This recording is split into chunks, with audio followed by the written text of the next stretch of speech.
apa sih sebenarnya pemutaran data ini? Tujuannya apa? Kemudian maksudnya apa? Tapi apakah dengan pemutaran data ini akan mungkin terjadi perubahan data? Banyak pertanyaan nih, apakah kemudian nanti sertifikatnya berubah Berubah nih? Nah, gitu ya. Yang pertama, bahwasanya kegiatan pemutakhiran data sertifikat lama ini merupakan langkah bersama untuk meningkatkan kualitas data pertanahan, gitu ya. Sehingga membutuhkan partisipasi aktif dari seluruh elemen masyarakat, para pemegang hak, serta jujur dukungan pemerintah daerah. Halo Sobat ATR BPN, kembali lagi di podcast Kementerian ATR BPN, saya Semi Ardian.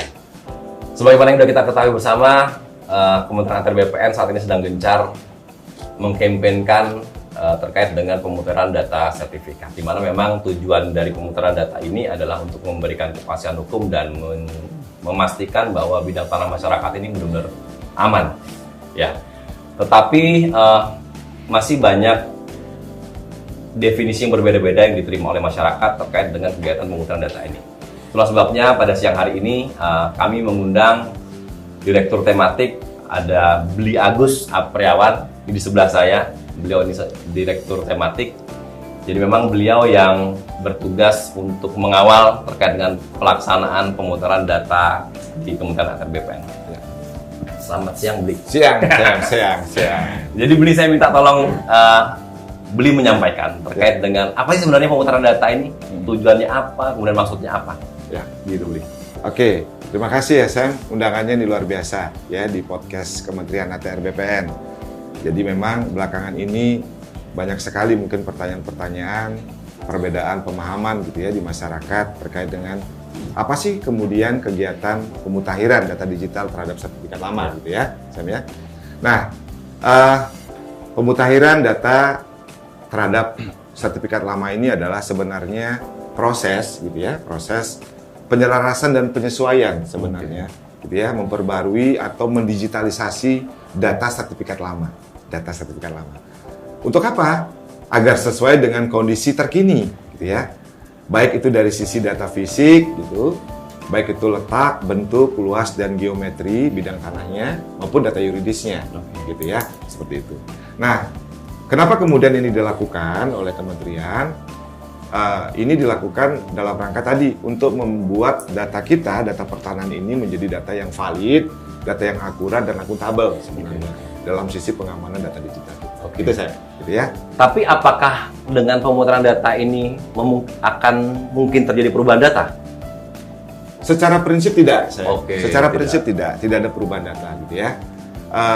Karena data-data yang kemudian ada dan dipegang oleh masyarakat, gitu ya. Itu kemudian hanya kita rubah, kita sesuaikan, kita verifikasi data fisik dan data yuridisnya.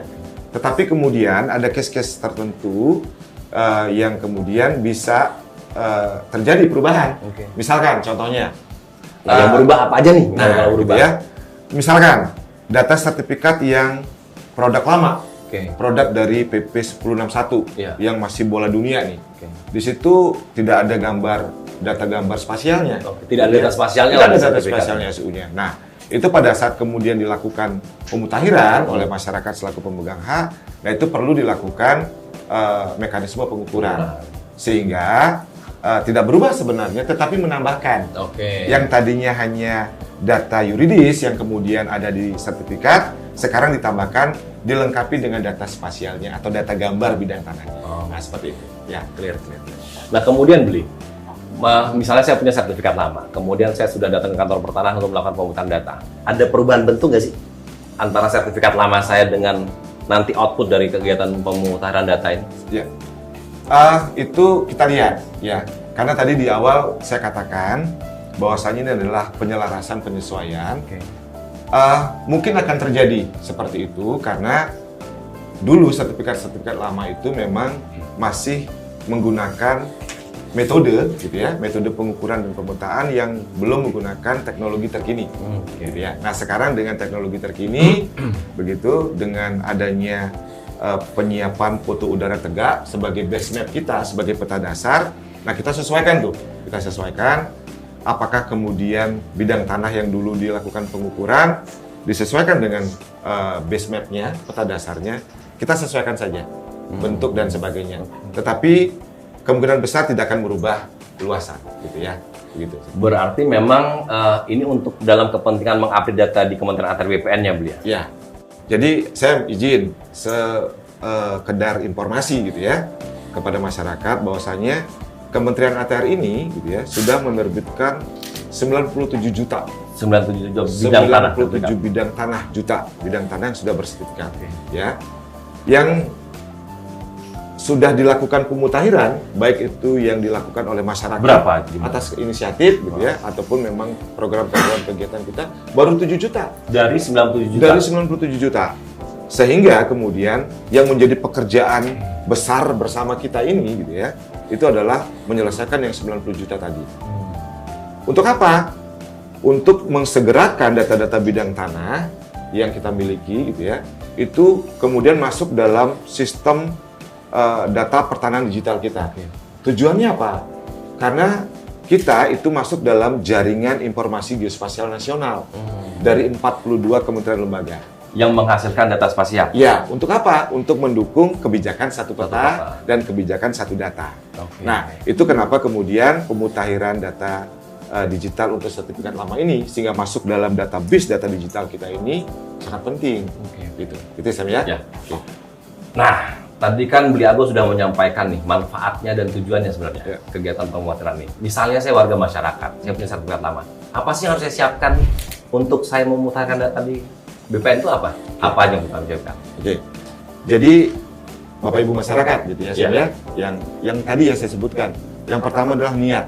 Niat dulu ya. Kesadaran gitu ya. Nah, tinggal datang ke kantor pertanahan gitu ya, membawa sertifikat analognya yang lama yang warna hijau itu. Nah, nanti sampai di kantor pertanahan gitu ya, akan diarahkan menuju loket plotting. Ada loket plotting? Ada loket plotting. Di setiap kantor pertanahan ada loket plotting atau loket validasi.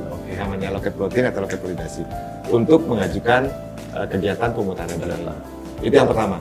Kemudian yang kedua, masyarakat menyampaikan dokumen pendukung untuk dilakukan verifikasi tadi. Seperti yang saya sebutkan tadi. Ada KTP gitu ya, ada foto geotaggingnya gitu ya, dan sebagainya.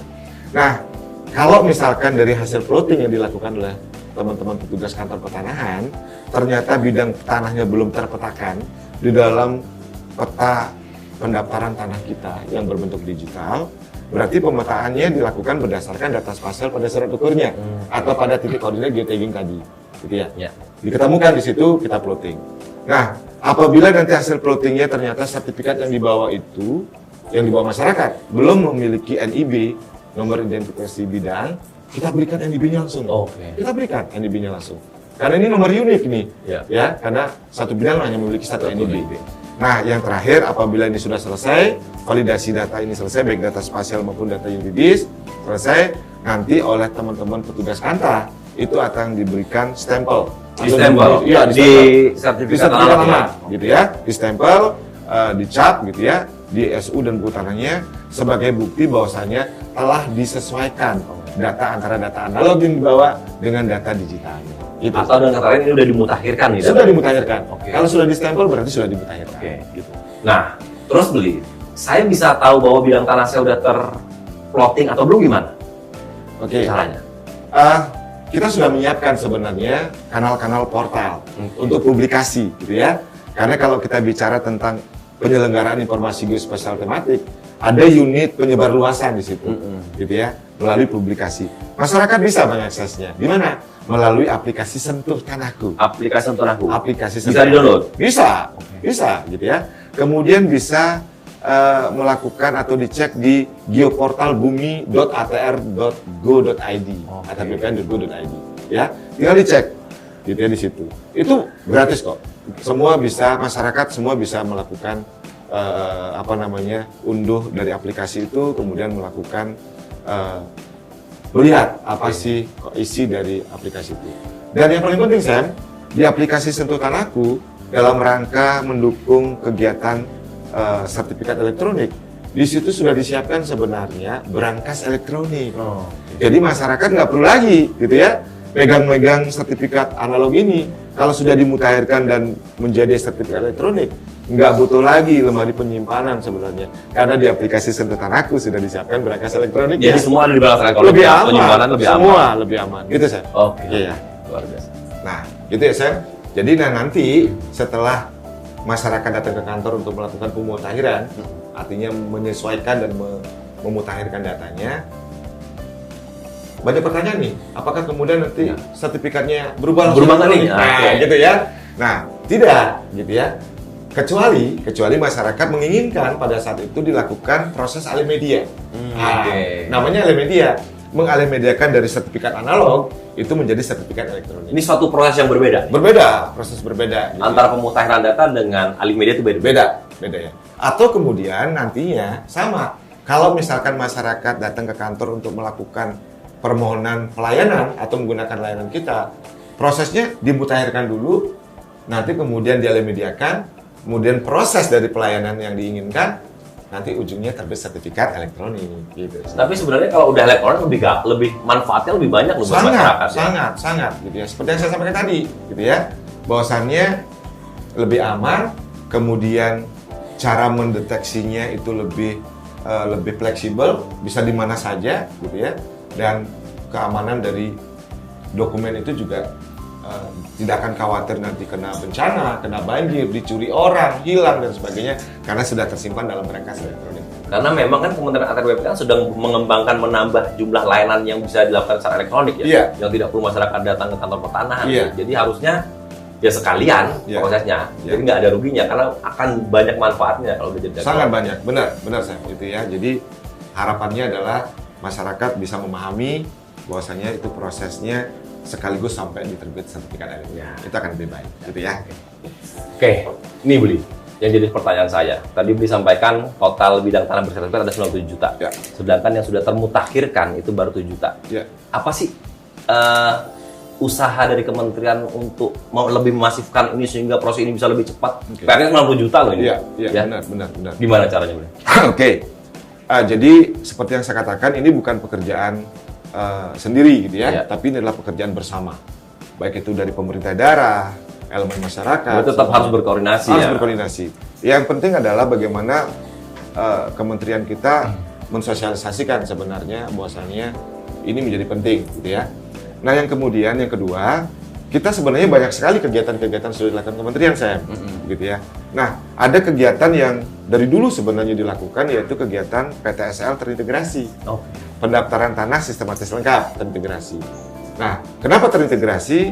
Ya ini salah satunya ya, menyampaikan kepada masyarakat sertifikat-sertifikat yang belum dimutakhirkan pada saat kegiatan PTSL terintegrasi ini kemudian dilakukan pemutahiran langsung. Jadi PTSL terintegrasi ini adalah mendaftarkan bidang-bidang tanah yang belum bersertifikat langsung menjadi sertifikat yang sudah baru sesuai dengan sistem digital, juga mengakomodir atau mengakuisisi bidang-bidang tanah yang teridentifikasi produk sertifikat lama yang belum termutakhirkan. Itu yang pertama gitu ya. Kemudian yang kedua, bisa dilakukan. Artinya banyak juga teman-teman di kantor pertanahan yang sudah melakukan sosialisasi masif nih. Nah, masyarakat berinisiatif untuk datang ke kantor pertanahan untuk melakukan pemutakhiran gitu ya, dengan syarat yang tadi disebutkan. Nah, yang ketiga, ini baru sekali saya. Ya, mudah-mudahan ini nanti ke depannya bisa dilakukan terus. Ya, inisiasi Pak Menteri gitu ya. Bahwasannya bagaimana kita melibatkan adik-adik mahasiswa nih. Nah, kita sedang lakukan nih di Yogyakarta dan di Jawa Tengah ya. Itu ada kegiatan kuliah kerja nyata pertanahan terkait dengan tata laksana pertanahannya gitu ya. Itu adalah mahasiswa STPN, Sekolah Tinggi Pertanahan. Nah, ini ada adik mahasiswa ini yang kemudian membantu kita, tentunya mereka tidak sendiri, dibantu atau didampingin oleh teman-teman di kantor pertanahan, gitu ya, dan juga oleh masyarakat, baik itu di perangkat desa, masyarakatnya sendiri. Jadi ini kegiatan KKN ini adalah kegiatan kolaboratif sebenarnya, ya, dari adik-adik mahasiswa, kemudian petugas kantor pertanahan juga dan elemen masyarakat. Tujuannya adalah bagaimana secara masif kegiatan pemutakhiran data digital khususnya di daerah istimewa Yogyakarta dan di Jawa Tengah ini bisa kita selesaikan secepatnya. Gitu. Karena memang yang paling mengetahui kan ya perangkat desa atau masyarakat di sekitar bidang tanah tersebut ya. Benar. Memang tidak bisa berdiri sendiri nih. Tidak bisa. Teman-teman KKN. Iya, itulah pekerjaan kolaborasi ya, terintegrasi. Jadi semua bertanggung jawab gitu ya. Jadi adik-adik mahasiswa juga tidak sendirian gitu ya. Gitu. Jadi ini kita coba, semoga apa yang dilakukan inisiasi dari pimpinan dari Pak Menteri ini berdampak luar biasa terhadap pemutahiran data ini. Jadi teman-teman taruna-taruni itu ada base camp di dekat perumahan warga, Langsung di desa. Oke. Jadi masyarakat nggak perlu jojo kantor pertanahan. Nggak perlu. Jadi itu kita hadirkan adik-adik mahasiswa ini. Nanti mahasiswa ini akan masuk satu persatu ke door to door untuk melakukan pemutaran data. Ya, luar biasa gitu ya. Nah, sehingga sekarang yang dibutuhkan adalah bagaimana partisipasi masyarakat sebenarnya untuk lebih aktif mendatangi base camp di mana adik-adik mahasiswa ini ada. Kemudian bersama-sama untuk mengidentifikasi, melakukan verifikasi, sampai kemudian menempatkan data sertifikat mereka di dalam database digital kita. Oke. Jadi harusnya masyarakat nggak perlu takut ya, kedatangan, mau diapain tanah saya, nggak perlu takut. Nggak perlu. Seperti yang saya bilang tadi, ya, bahwasannya kegiatan pemutahiran ini itu tidak merubah apapun, ya, tidak merubah hak masyarakat, tidak, sama gitu ya, sama, tidak ada perubahan apapun, gitu ya. Tetapi malah lebih banyak manfaatnya yang diterima oleh masyarakat, gitu ya. Jadi datanya lebih aman, kemudian lebih efisien dalam proses mengecek dan sebagainya, gitu ya. Nah, dan menyiapkan bagaimana nantinya kita bisa masifkan atau kita bisa percepat proses layanan pertanahan yang berbasis digital atau elektronik. Ya. Oke, udah komplit banget rasanya yang disampaikan oleh Bli Agus selaku Direktur Tematik di Kementerian BPN.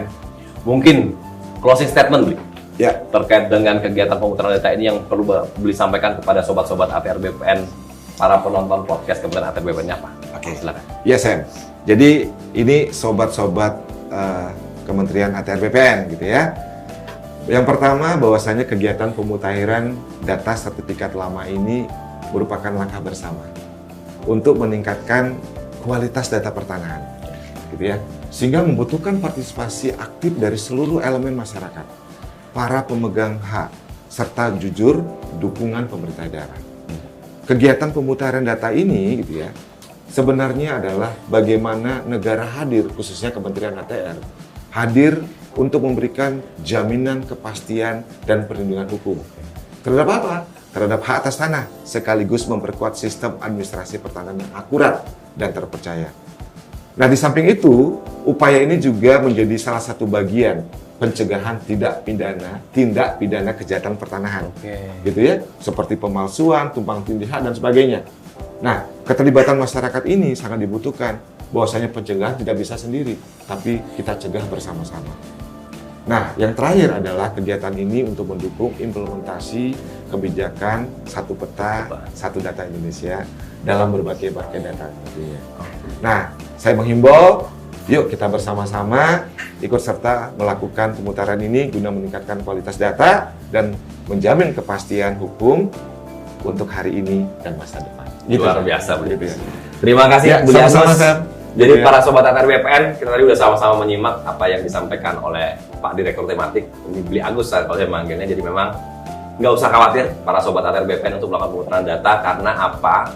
Karena negara melakukan ini untuk memberikan jaminan kepastian hukum dan perlindungan hukum kepada warga masyarakat, ya, untuk menghindarkan dari tindak pidana kejahatan pertanahan. Gitu. Nah, itu yang perlu kita pahami bersama. Karena memang kegiatan ini tidak akan terlaksana dengan bagus dan sukses kalau tanpa adanya kolaborasi dan kesadaran dari masyarakat semua. Ya. Mungkin itu podcast kita hari ini. Next kita bisa angkat topik-topik lain yang mungkin menjadi kekhawatiran para sobat ATR BPN. Kita akan jelaskan secara detail, kita akan kupas tuntas. Saya akan tanyakan langsung penjelasan lengkapnya. Teman-teman sobat ATR bisa menyimak langsung di podcast Kementerian ATR BPN. Terima kasih. Wassalamualaikum warahmatullahi wabarakatuh.